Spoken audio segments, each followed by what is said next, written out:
Greetings, history enthusiasts. Today we delve into the life of a significant figure from America's past, Stephen Van Rensselaer. Born into wealth and privilege, Van Rensselaer was a man of many talents and pursuits, making his mark as a landowner, businessman, politician, and militia officer. He took control of his family's vast estate, Rensselaerswyck, at a tender age, and through savvy business decisions, he became one of the largest landowners in New York. But his influence didn't stop at real estate. Van Rensselaer was also a key player in the political landscape of his time, serving in the New York State Assembly, Senate, and even as lieutenant governor. His contributions to America's early years are as vast as the lands he once owned. So buckle up, history buffs. Join us as we journey through the life of this remarkable man. Stephen Van Rensselaer was born into wealth, inheriting the vast Rensselaerswyck estate at a young age. In the cradle of the Van Rensselaer family, privilege was a birthright. Stephen Van Rensselaer III was no exception. Born in November of 1764, he was the youngest of three children. The untimely death of his father when he was but 5 years old passed the mantle of the Rensselaerswyck estate onto his tender shoulders. The Rensselaerswyck estate was no ordinary plot of land. It was a sprawling manor that spanned across several counties in New York, a testament to the Van Rensselaer family's legacy. Young Stephen was now the lord of this vast dominion. But the world of estate management was a complex one, especially for someone of Stephen's age. A guardian was appointed to manage the estate until Stephen came of age. When he turned 21, the reins were handed over to him, and he took control of Rensselaerswyck. The task ahead was daunting, but Stephen was far from daunted. He proved to be a shrewd and pragmatic manager. To develop his estate, he granted perpetual leases to tenants. This meant that the tenants could occupy and cultivate the land forever in exchange for an annual rent. It was a win-win situation.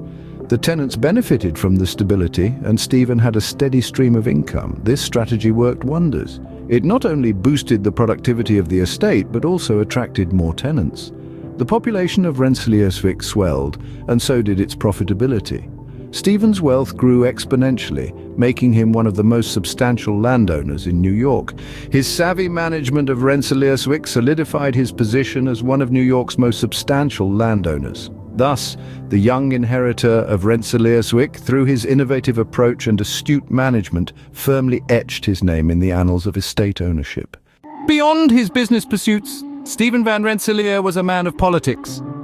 His political journey began in the bustling heart of New York, where he served in the State Assembly and Senate as a staunch Federalist. His charisma and passion for public service didn't go unnoticed, eventually propelling him to the esteemed position of Lieutenant Governor.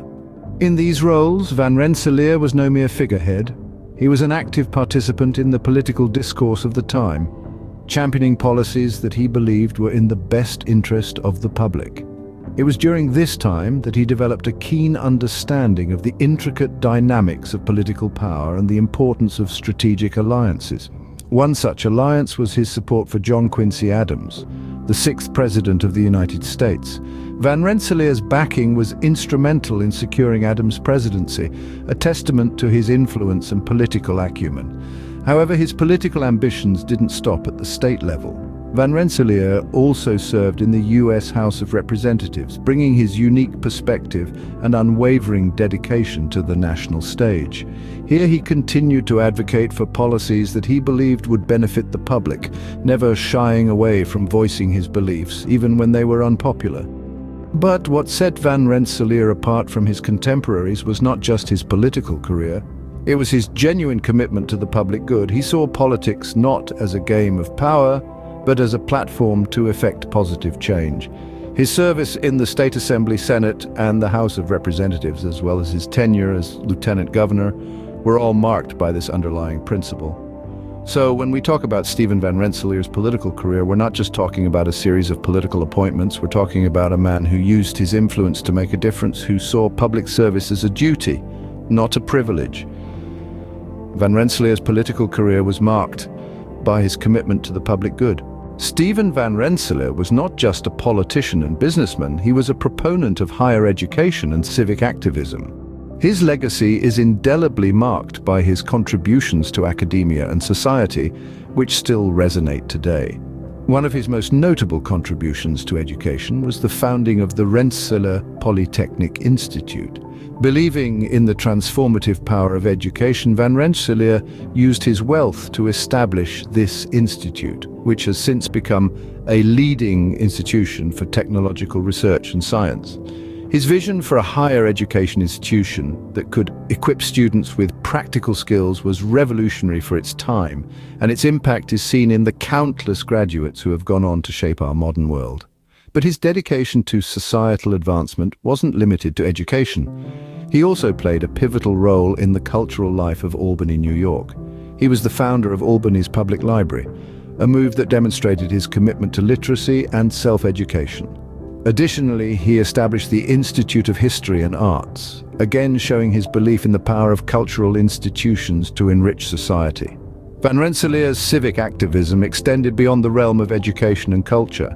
He supported African-American colonization efforts, a stance that, while complex and controversial, showed his willingness to engage with the pressing social issues of his time.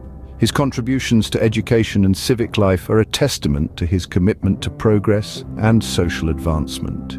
Through his actions, Van Rensselaer made a significant impact on the world, an impact that continues to be felt to this day. His legacy serves as a reminder of the power of education, civic engagement, and societal progress.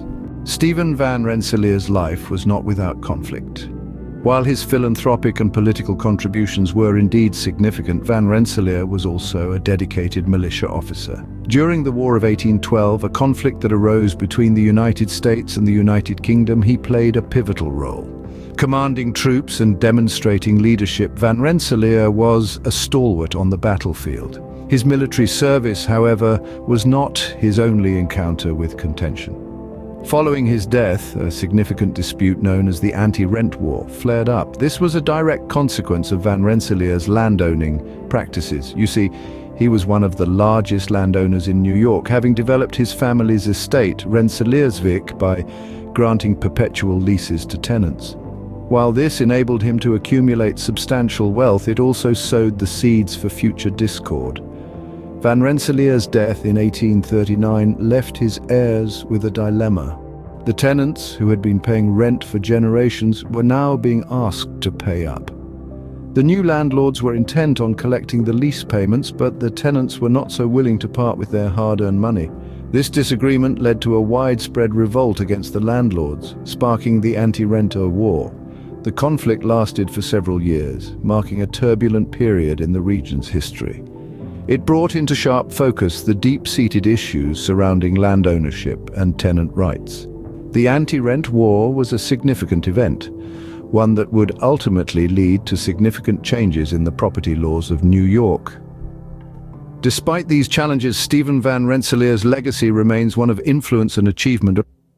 His military service, his political contributions, and even the conflict that erupted after his death all paint a picture of a man who left an indelible mark on his world.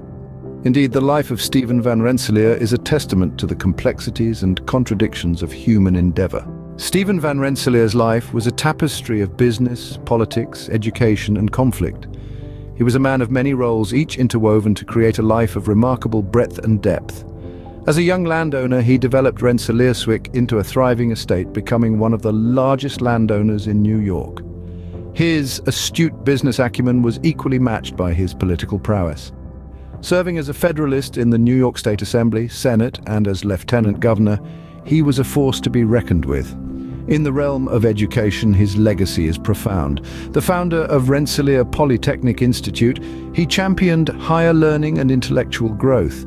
His philanthropic endeavors extended to the founding of Albany's public library, an institute of history and arts.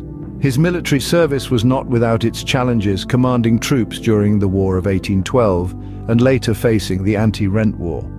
Despite these conflicts, Van Rensselaer's influence and contributions were far-reaching, impacting not only his local community but also the course of American history. Thus, we remember Stephen Van Rensselaer, a man of many roles and immense influence in America's history.